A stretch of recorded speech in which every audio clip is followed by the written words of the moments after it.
Anger destroys relationships. ये line तुमने बहुत बार सुनी होगी, लेकिन सच ये है, एंगर रिलेशनशिप्स डिस्ट्रॉय नहीं करता, अनकंट्रोल्ड एंगर करता है।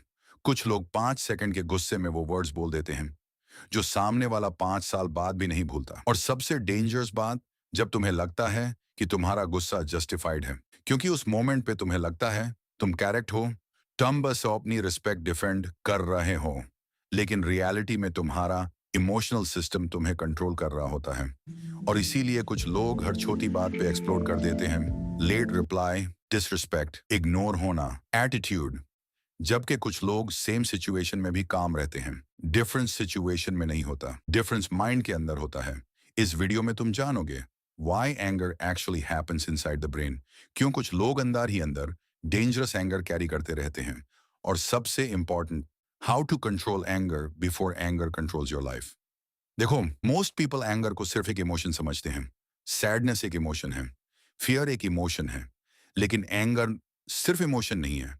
एंगर एक डिफेंस रिएक्शन है। तुम्हारा ब्रेन जब भी फील करता है कि तुम्हारी रिस्पेक्ट, ईगो, कंट्रोल या आइडेंटिटी पे अटैक हुआ है, वो सर्वाइवल मोड एक्टिवेट कर देता है। और यूएस मोमेंट पे तुम लॉजिकल नहीं रहते, तुम रिएक्टिव बन जाते हो। इसीलिए गुस्से में इंसान वो सब कर देता है जो नॉर्मल स्टेट में कभी नहीं करता। कोई फोन तोड़ देता है, कोई रिलेशनशिप खत्म कर देता है, कोई पेरेंट्स को हर्ट कर देता है, कोई दोस्त से इयर्स की फ्रेंडशिप रून कर देता है, और बाद में बस एक लाइन बोलता है, यार मुझे ऐसा नहीं करना चाहिए था। लेकिन उस वक्त तुम्हारा लॉजिकल ब्रेन एक्टिव ही नहीं था। साइंस के अकॉर्डिंग जब तुम ट्रिगर होते हो, ब्रेन का इमोशनल पार्ट लॉजिकल पार्ट से ज्यादा पावरफुल हो जाता है। मतलब टेम्पोररली इमोशन स्टीयरिंग व्हील पकड़ लेते हैं। और इसीलिए इंटेलिजेंट लोग भी एंगर में स्टूपिड डिसीजंस ले लेते हैं। अब यहाँ एक चीज बहुत डीपली समझो, तुम्हें गुस्सा सिर्फ इसलिए नहीं आता क्योंकि किसी ने कुछ गलत किया। तुम्हें गुस्सा इसलिए आता है क्योंकि रियलिटी तुम्हारी एक्सपेक्टेशन के अगेंस्ट चली गई। तुम्हारे दिमाग में ऑलरेडी एक हिडन स्क्रिप्ट होती है। लोग मुझे रिस्पेक्ट देंगे, मेरी बात समझेंगे, मुझे इग्नोर नहीं करेंगे, मेरे साथ फेयर रहेंगे। लेकिन जिस मोमेंट पे रियलिटी ऑपोजिट होती है, अंदर फ्रिक्शन स्टार्ट हो जाता है। और वही फ्रिक्शन इरिटेशन बनता है, इरिटेशन फ्रस्ट्रेशन बनता है, फ्रस्ट्रेशन एंगर बन जाता है। सिंपल एग्जांपल, तुम किसी को जेन्युइनली इंपॉर्टेंस देते हो, लेकिन वो तुम्हें इग्नोर करता है। अब प्रॉब्लम सिर्फ इग्नोर होना नहीं है, रियल प्रॉब्लम ये है कि तुम्हारे माइंड की स्टोरी ब्रेक हो गई। तुम सोच रहे थे मेन इंपॉर्टेंट हूं, रियलिटी ने बोला शायद नहीं, और ईगो को ये चीज हर्ट करती है। इसीलिए एंगर का कनेक्शन बहुत बार पेन से होता है। कभी नोटिस करना, जितना ज्यादा इंसान अंदर से हर्ट होता है, उतना ही अग्रेसिवली रिएक्ट करता है।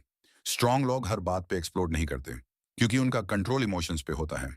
वीक इमोशनल कंट्रोल वाले लोग हर ट्रिगर पे रिएक्ट करते हैं। और एक डेंजरस टाइप का एंगर होता है, साइलेंट एंगर। ये वो लोग होते हैं जो बाहर से काम दिखते हैं, लेकिन अंदर ही अंदर सब स्टोर करते रहते हैं। किसने क्या बोला, किसने डिसरिस्पेक्ट किया, किसने इग्नोर किया, वो सब मेंटली रिप्ले होता रहता है। और जितना ज्यादा ब्रेन किसी मेमोरी को रिप्ले करता है, उतना ही इमोशन स्ट्रांग होता जाता है। इसीलिए ओवरथिंकर्स का एंगर डेंजरस होता है। वो इंस्टेंटली एक्सप्लोड नहीं करते, वो इंटरनली बर्न करते रहते हैं, और फिर एक दिन छोटी सी बात पे ब्लास्ट कर देते हैं।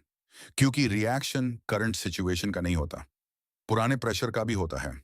अब एक और डेंजरस पर्सनैलिटी टाइप समझो, कंट्रोल फ्रीक पर्सनैलिटीज।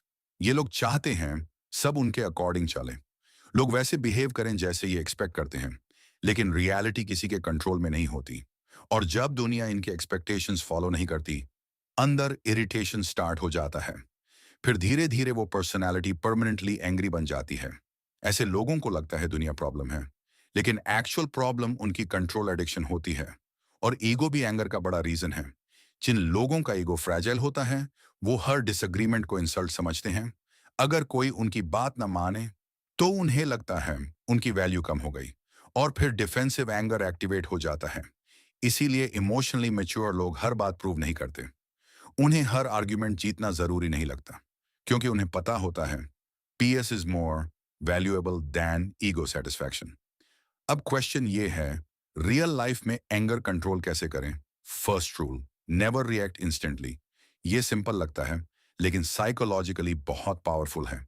क्योंकि एंगर का first reaction almost always emotional होता है। उस वक्त तुम सच नहीं देख रहे होते, तुम बस एक बिना इमोशनल पेन फील कर रहे होते हो।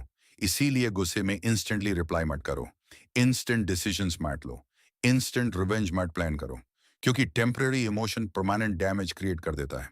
और याद रखना, गुस्से में बोले गए वर्ड्स डिलीट नहीं होते। सेकंड रूल, एपनी ट्रिगर्स आइडेंटिफाई करो।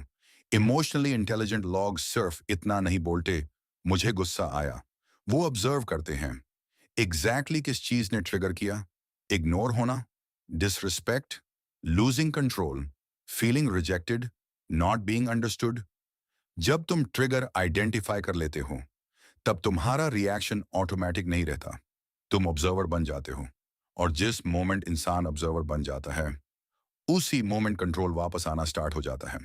थर्ड रूल, डिस्टेंस लो। गुस्से के टाइम सेम एनवायरनमेंट में रहना इमोशन को और फ्यूल देता है। कभी कभी साइलेंस वीकनेस नहीं होता, सेल्फ कंट्रोल होता है। मैच्योर पीपल हर बैटल इंस्टेंटली फाइट नहीं करते, वो पहले अपना इमोशनल स्टेट स्टेबल करते हैं, क्योंकि उन्हें पता होता है a hurt ego can destroy years of connection in minutes. और लास्ट रूल, अपनी मेंटल स्टोरी को क्वेश्चन करो। ये बहुत डीप साइकोलॉजी है, रियलिटी से ज्यादा इंपॉर्टेंट होता है तुम उस रियलिटी का मीनिंग क्या बना रहे हो। लेट रिप्लाई का मतलब बिजी भी हो सकता है, लेकिन ओवर थिंकिंग ब्रेन उसका मतलब डिसरिस्पेक्ट बना देता है, और वही स्टोरी एंगर क्रिएट करती है। इसीलिए नेक्स्ट टाइम जब भी गुस्सा आए, खुद से एक क्वेश्चन पूछना, जो मैं सोच रहा हूं क्या वो फैक्ट है या मेरा इमोशनल माइंड असम्पशन बना रहा है। ये एक क्वेश्चन अननेसेसरी एंगर को इंस्टेंटली वीक कर देता है, because awareness destroys automatic reactions. और याद रखना, रियल स्ट्रेंथ ये नहीं है कि तुम कितना एग्रेसिवली रिएक्ट कर सकते हो। रियल स्ट्रेंथ ये है कि ट्रिगर होने के बाद भी तुम खुद को कंट्रोल कर सको, क्योंकि जिस इंसान का कंट्रोल उसके इमोशंस पे नहीं होता, उसकी लाइफ का कंट्रोल भी धीरे धीरे उसके हाथ से निकल जाता है।